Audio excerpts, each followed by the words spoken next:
naanị 2,000 naira ya bụ puku naira abụọ ga-enyere gị aka site n'obodo. Ọ kụọla elekere 7 nke ụtụtụ.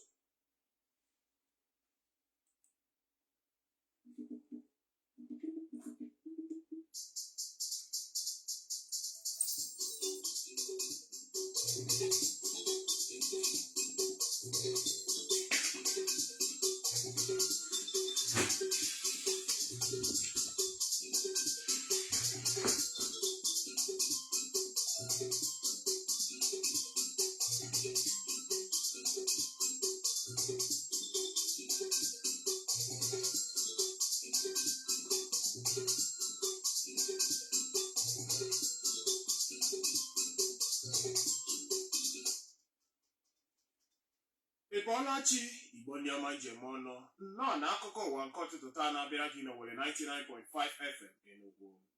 Taa bụ ụbọchị Tuzdee, ahịa Orie, mkpụrụ abalị 11 nke ọnwa abụọ n'afọ 2025. Na mbụ gere ọkpụkpụ isiokwu ndị ahụ ghọrọ anyị isi akụkọ.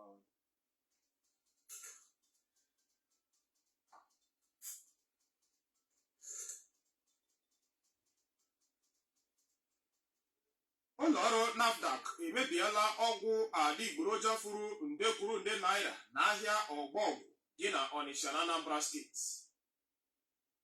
Ndị ekperima egbuola otu nwa agbọghọ dị naanị afọ 16 n'Ekiti steeti n'oge ọ jụrụ na ha agaghị akwaso ya iko n'ike. Onye ọbụ abụ Oziọma bụ Pọl Nwokeọcha ya na nwunye ya nke abụọ ọ lụrụ n'ọdịnso a agbaala alụkwaghịm. Akụkọ ndị a na ndị ọzọ hịrị ụdụ ka anyị ji bịa n'uju. Tọzie ntịnala ka anyị butoro gị akụkọ ndị a n'otu n'otu, ma cheta n'akụkọ ụwa anyị na-agakwa n'iru n'ọnyanwụ ududo anyị bụ www.owelefm.org. Ọka akụkọ ụwa bụ m Chika Nwazụ. Ịbọọlachi Igbo ndị ọma.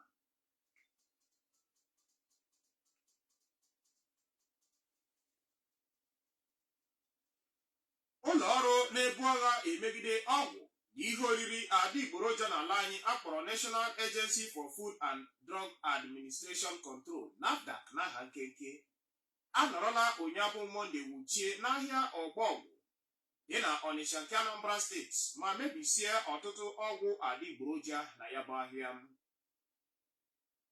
Onye ji ọkwa kọọdinetọ nyere ụlọ ọrụ NAFDAC na mpaghara South East bụ Dọkịta Martin Iluyomode, onye duru ndị otu ya mee ya bụ njem, gwara ndị nta akụkọ na ha ga na-eme nke ahụ oge niile. Iluyomode kwuru na ha mere nke ahụ site na nnyocha ha malitere ime kemgbe banyere akụkọ ha nọ etu ọgwụ adịgboroja ya na nke mebigoro emebi si were na-amụbanye kwa ụbọchị. O kwuru na ya bụ njem dabara na mbọ ha na-agba ichekwaba ndụ na ahụike ụmụafọ Naịjirịa. Na nkọwa ya ka o mere ka amata na ụdịrị ọrụ ahụ ha rụrụ na-aga n'ihu n'ahịa ọgwụ niile enwere na mpaghara South East. Nwaamadi ahụ mechara gbaruo ihu n'ihe o kwuru sị na ndị isi ahịa Ọgbọgwụ ahụ agharịpụla ụlọ ọrụ NAFDAC dịka ihe ahụ n'oge ahụ bụ nke tụrụ ha n'anya.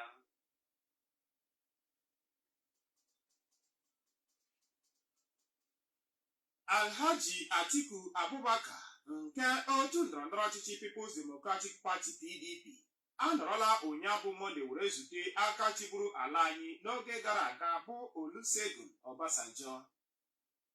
Atiku duru ndị otu ya ndị ọzọ were zute nwa amadi ahụ na be ya dị na Abeokuta Bison obodo Ogun steeti.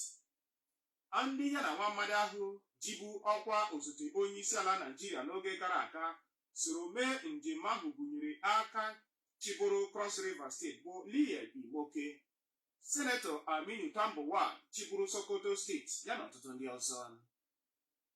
Ihe ha jiri mee njem ahụ bụ nke a na-emebeghị ka ọ pụta ìhè, mana a na-atụ anya na o nwere ike ịbụ mbọ ha na-agba iweghara ọkwa ọchịchị nke onye isi ala Naịjirịa site n'aka otu ndọrọndọrọ ọchịchị All Progressive Congress APC na ntụliaka izugbe nke afọ 2027. N'ọdị nso a ka ya bụ Atiku Abubakar nọkwara lee ogbo ya nke otu ndọrọndọrọ ọchịchị Labour Party bụ Maazị Peter Obi ọbịa n'ụlọ ya dị na Adamawa steeti.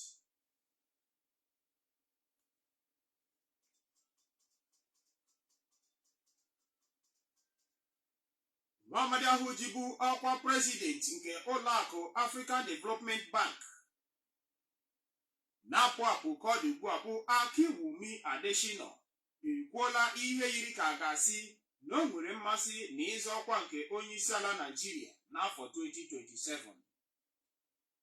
Adesina mere ka amata na ya dị njikere ịgara ụwa niile ozi maọbụ ala ndị isi ojii tinyere ala anyị bụ Naịjirịa n'ogogo ọbụla a chọrọ ya, malite n'oge ahụ ọkwa ya ga-akụrụ ọnụ dịka onye isi oche nke ya bụ ụlọakụ.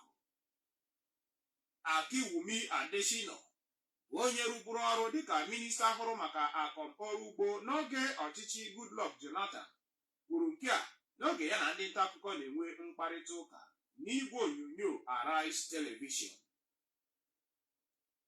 Ozi mere ka amata na ọ malitere ọrụ dịka onye prezidenti nke ya bụ ụlọakụ African Development Bank n'afọ 2015, mana emechara kpọlite ya ọzọ nke ugboro abụọ ya n'afọ 2020. O kwuru na otu ihe kacha enye ya obi aṅụrị bụ ịhụ na ya gbanwere ndụ ndị mmadụ ma mee ya ka ọ bụrụ nke kawanyere mma. Na mgbe a jụrụ ya ihe ọzọ ọ ga-eme mgbe ọkwa ya kụchara ọnụ ma o nwere mmasị ịzọ ọkwa nke onye isi ala Naịjirịa, ka o mepere ọnụ were kwuo okwu si na ọ bụ Chineke ka ihe niile dị n'aka. Mana nke ya mara bụ na ya dị njikere ịgara ala anyị ozi n'ogogo ọbụla a chọrọ ya, kama na ihe ka ya mkpa bụ ịgbanwe ndụ ndị mmadụ n'ụzọ ka mma.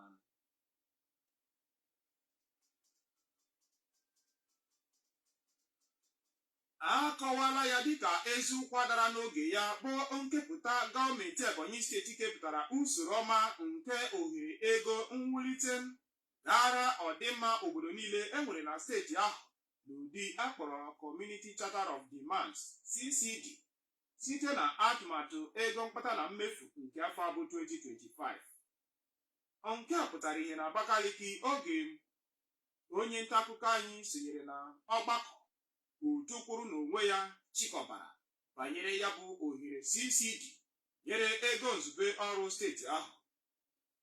Akụkọ a ga-aka mma n'ọnụ onye nta akụkọ anyị bụ Chidimma Kama bụ onye ji ya bụ akụkọ uju. 2024 gara aga ka Gọvanọ Francis Ogbonna Nwifuru na-achị Ebonyi steeti binyere ya aka ka ọ bụrụ iwu bụ atụmatụ ego nzube ọrụ steeti ahụ maka afọ abụ 2025 bụkwanụ nke dị narị ijeri naira 444.98 ya bụ 444.98 bilion naira.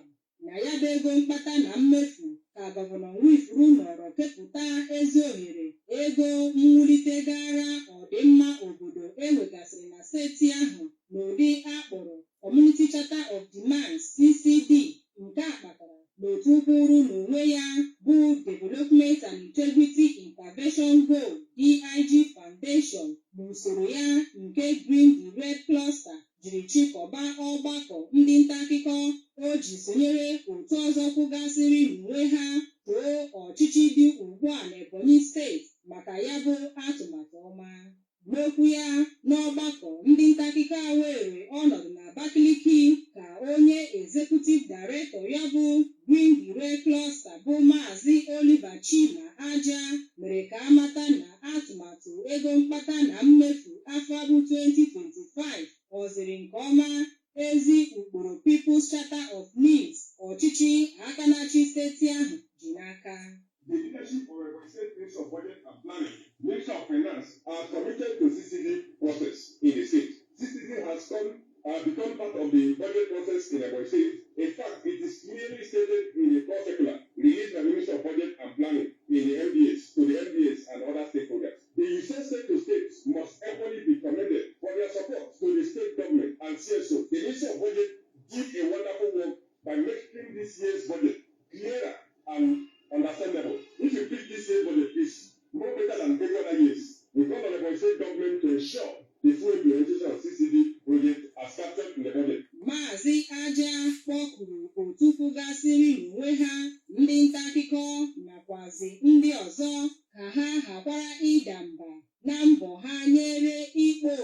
nkwalite ezi ọrụ na ngalaba ndị gụnyere ahụike, mmụta, ọrụ ugbo nakwa ndị ọzọ. The House of Assembly members to support and facilitate the award of the CCD project. We are even calling the House of Assembly members to ensure they own this CCD process. We therefore also call the media and CSOs to popularize and commend government of Ebonyi State for putting down over 17 billion naira for the CCD project. So it is not only when the government do wrong thing, you need to make it as a headline. This one should come up also as a headline. It is achievement first.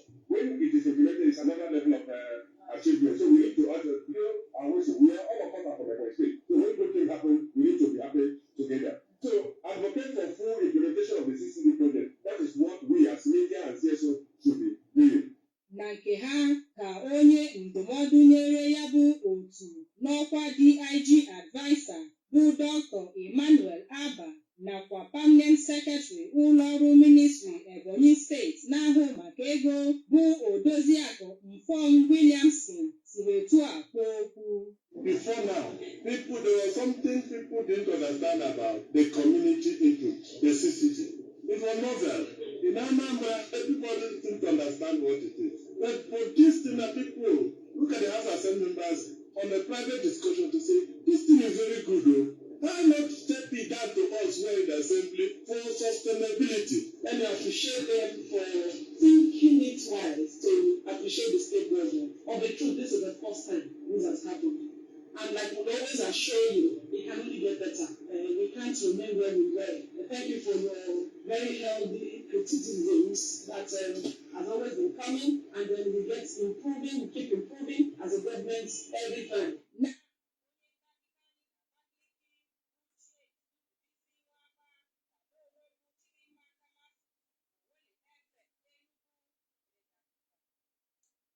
Daalụ Chidimma maka ya bụ akụkọ iwetara anyị.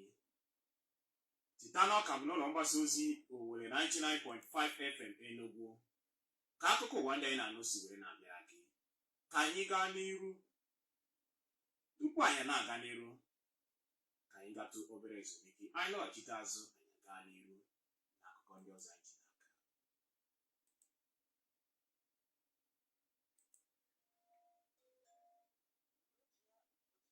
Ọma na-akpọta ihe ọma. Owerri FM 99.5 na-agbasa ozi ọma, ahụmnanya na ịdị n'otu. Ihe ọbụla eji udo eme uludoro ya. Onye nwa butere ọyị nwoke onye mba ịnọ ji ozie neta nwaanyị onye mba ise amụta mba itoolu. Udo amaka, udo chịa, udo chịa.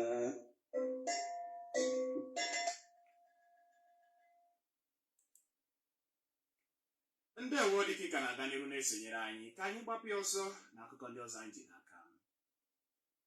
Ụmụ nwoke abụọ a na-atụ anya na ha bụ ndị na-achị ehi edulala otu obere nwa agbọghọ dị afọ 16 mmụọ n'ike n'Ekiti steeti. Ruo maka na ọ jụrụ jụwa isi na ha agaghị akwaso ya iko n'ike. Dịka akụkọ ahụ siri kọọ na ya bụ ihe mere n'oge nwa agbọghọ ahụ a na-akpọghị aha ya gara n'ugbo ha dị na Emure Ekiti nke kasụ n'ime obodo Emure ya na nwanne ya nwoke. N'oge ahụ ka ụmụ nwoke abụọ ahụ chebiri ha n'akụkụ okporo ụzọ, mana nwanne ya nwoke rere mbọmbọ ọsọ ozugbo ọ hụrụ ha, ebe nke nwaanyị ka ụmụ nwoke abụọ ahụ jidere ma mechaa were gbuo ya n'oge ọ jụrụ na ha agaghị ejiri ya were rachapịọm. Ka ọ dị ugbu a, ya bụ ozi ka na-ekwu na anwụchiela mmadụ abụọ a na-atụ anya na ọ bụ ha kpara ya bụ arụ. Na mgbe ndị nta akụkọ kpọtụrụ onye mmekọrịta ọha na eze nyere ndị uwe ojii n'Ekiti steeti bụ SP Sunday Abutu ka o mere ka amata na ya bụ ozi ruru ha ntị, ebe ya ga-emechi mpi ọnụ were gwa ọha na eze ka ya bụ ihe siri. Ka m wetere gị akụkọ obi aṅụrị bụ entertainment. Alụmdi na nwunye dị n'etiti onye ọbụla bụ Oziọma bụ Paul Nwokeọcha ya na nwunye ya nke abụọ bụ Mrs. Goodness Nwokeọcha akụrụla ọnụ. Ndị nta akụkọ nwetara ozi na Paul ya na Goodness lụrụ onwe ha n'ọnwa Septemba nke afọ 2023 gara aga. Onye ọgụ egwu ahụ anọrọla na mbụ bụ nwunye ya nke mbụ bụ Mrs. Alice Nwokeọcha ebubo ịdị na-eme ya ka a gasị na awọtara ya na nkụ bụ nke mere ka ha mechaa gbasaa. Ozugbo ahụ ka Pọl lụrụ Goodness, onye sitere n'obodo Mkpa nke kansụl ime obodo Bende nke dị n'Abia steeti. Otu onye ezinụlọ nwa amadi ahụ gwara ndị nta akụkọ na esemokwu malitere n'ọnwa Mee nke afọ 2024 ka e bochara ebubo na Pọl malitere kpasowa nwunye ya agwa ọjọọ. Ya bụ ozi kọwara na Goodness enweghị ka o siri mata onye Pọl nwoke ọcha bụ nke ọma tupu ha lụọ onwe ha, naanị na o sitere na Lagos steeti ebe obi were lọta bịa lụwa Pọl nwoke ọcha site na ntụziaka nke nwanne nna ya. Ka ọ dị ugbu a, ya bụ ezinụlọ nke nwaanyị eweghachitela Pọl ego o mere n'isi nwunye ya iji gosi na chọọchị agbasaala n'ebe o metụtara alụmdi na nwunye ha. Na nzaghachi ya nyere ọnọdụ ndị a niile ka Pọl nwoke ọcha dere n'ọwa ozi ya were si n'otu ihe ya nwere megide nwunye ya nke abụọ ahụ bụ Goodness nwoke ọcha bụ na ọ na-ezigara ụmụ nwoke ndị ya na ya na-eme ọyị eserese ya na ihe onyonyo ebe ọ gba ọtọ. Pọl mechara tie aka n'obi ya sị na ọ bụrụgodị na ya lụọ nwaanyị ọzọ taa maọbụ echi, ma chọpụta na nwaanyị ahụ na-ebi ndụ rụrụ arụ n'ihu Chukwu na mmadụ, na ya ga-achụpụ ya ozugbo n'agbanyeghị awa ole ya na ya biri dịka di na nwunye. Ọ gwara ndị ahụ kpụ ya n'ọnụ n'ọwa ozi ka ha kwụsị ịkpọ ya aha n'ihi na ihe ya chọrọ ịlụ bụ nwaanyị na-atụ egwu Chineke na ọ bụghị akwụna.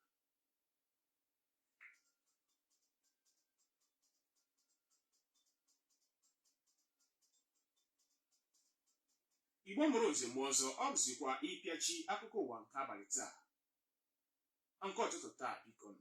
Mana tupu anyị awụsọwara kpọmkwem, ga-enwe ntị ọzọ na ọkpụrụkpụ isiokwu ndị ahụ ghọrọ anyị isi akụkọ. Na mbụ ka anyị kọrọ gị na NAFDAC emebiela ọgwụ adịgboroja furu nde kwuru nde naira n'ahịa ọgbọgwụ nke dị n'Ọnịsha, Anambra steeti. Ndị ekperima egbuola otu nwa agbọghọ dị afọ 16 n'Ekiti steeti n'oge ọ jụrụ na ha agaghị akwaso ya iko. N'ikpeazụ ka anyị kọrọ gị na onye ọbụ abụ oziọma bụ Pọl nwoke ọcha ya na nwunye ya nke abụọ bụ Mrs. Goodness nwoke ọcha agbaala alụkwaghịm na alụmdi na nwunye ha. N'aha Nnabuife Nwekwu ya na ndị otu ya dere ma hazie akụkọ ụwa ndị a ịnọ, ka m Chika Maazụ onye tụgharịrị ma gụrụ gị asụsụ Igbo ji ekenesi gị ike maka ezi ike ji na-asị gị ụbọchị taa mara anyị ya gasịrị gị.